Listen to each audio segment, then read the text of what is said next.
Hey guys, this is Miriam at High Life Auto. I am out doing a video test drive on a 2014 Jeep Grand Cherokee. If you've never been on my video test drives before, the way it works is I drive the vehicle on video and I tell you what I see, hear, think, smell, and feel to give you the best indication of being in the driver's seat without actually being in the driver's seat. I'm not a mechanic and this is not meant to be a 182-point inspection. Rather, it's meant to be a sneak peek into how the vehicle drives and any potential issues I notice as we're going along. So we'll take a look around the vehicle, we'll take a look under the hood, and then we'll go for a drive.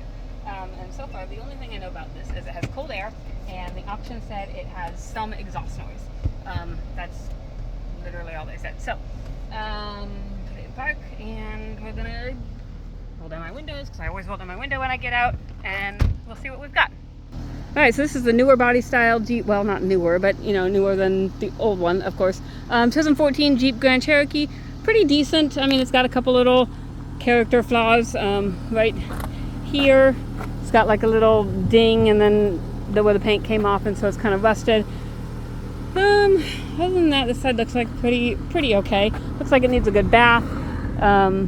Tires are probably at least 50% on the rear, and probably only about a 25% on the front. It was parked under my tree, so it's got all kinds of crap on it.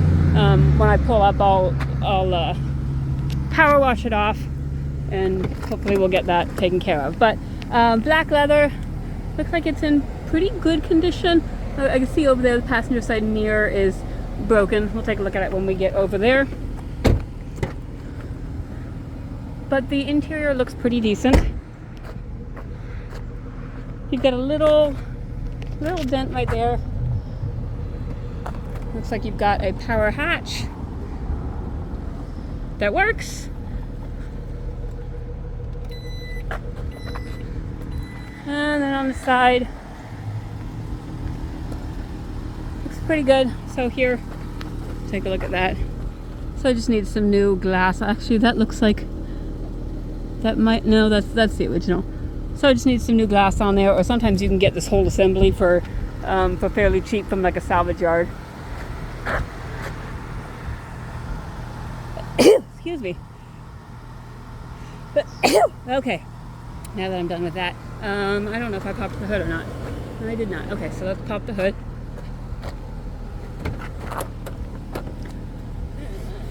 Jeep, it's right there.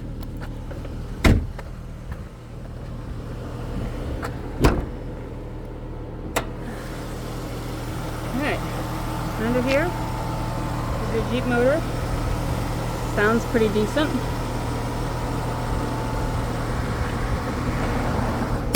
Alright.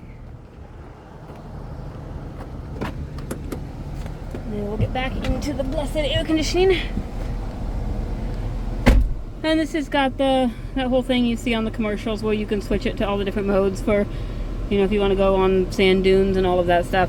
I'm just going to leave it on auto because I'm just driving on the highway and I don't need any fancy stuff. So, driver's side window works, passenger side window works, rear passenger side window works, and rear driver's side window works.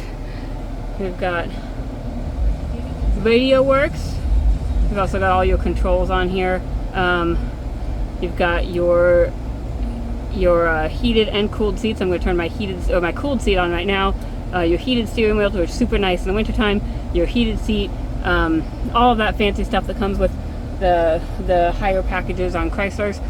I don't know if I've mentioned it yet, but the AC works, and it's really nice. So we also have this big panoramic thing. Let's see. Okay, that opens the shade. Okay, I want to open the shade all the way. Okay, and then this opens the window. Okay, so window works, shade works. I'm going to close them both because I don't want any extra sun in here. I want to keep it as dark as possible. Okay, we have 216,000 miles on here. Check engine light and seatbelt light. So I think I've got fix my seatbelt one real quick. I think I've got my computer up and running. Let's see, we've got stored code. So cylinder 1 misfire detected is what that check engine light is. And I think every once in a while you can kind of feel it. It'll kind of just, I don't know, it's hard to it's hard to explain. You just kind of feel like a little bit of a hesitation, I guess. And I think that's probably the Misfire. And so we have not checked this out at all, as far as anything other than, like, I've checked all the fluids and all of that stuff. But like, Matt's got a truck in there that's kicking his butt right now, and so he just hasn't had time to do any other of this little stuff.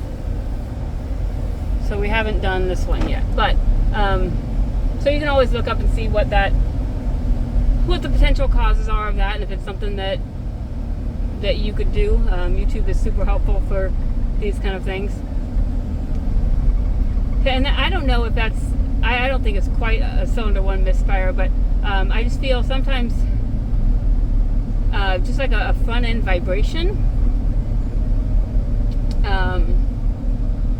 I can see the misfire. So right now it's going up this hill. It's going up this hill is when you're putting the engine at its hardest. You're making it work its hardest because you're going up a hill. You're putting under a load. So if it's going to do something, this hill is where it's going to do it. And so cylinder one misfire is what that is.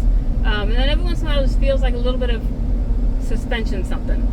Like I said, we haven't had a chance to look underneath it. It's just a little vibration. But other than that, when and it might even be tire vibration. I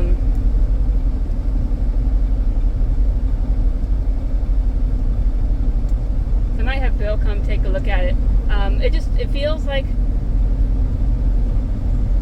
just like a vibration. It's kind of weird. It's just in the front.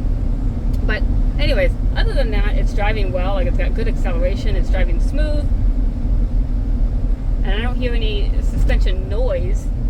Like, I don't hear any rattling or popping or anything. Just kind of feel it. Brakes are good and solid. No grinding or vibration. I'm going to do our turn signals. Left turn signal works. Right turn signal works. Brakes are actually really good.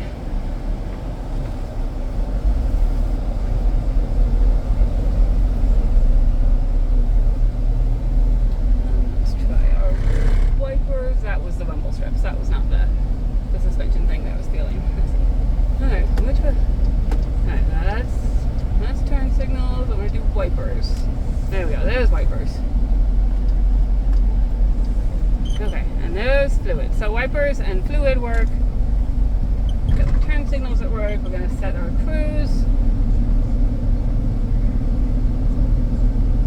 And it seems like that vibration happens more at lower speeds. Although I'm at 50 and you can kind of just feel it. It's not like a violent anything. It's just there, I guess, which is kind of a weird. So you've got your cruise set right there.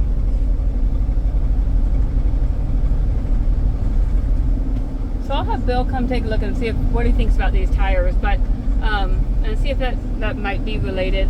Otherwise, the Jeep seems to run and drive good as far as motor and transmission goes.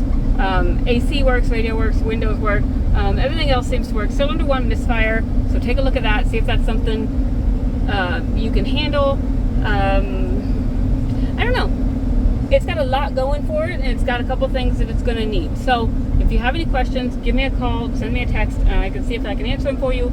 My cell phone is 309-267-7200. Thanks, guys.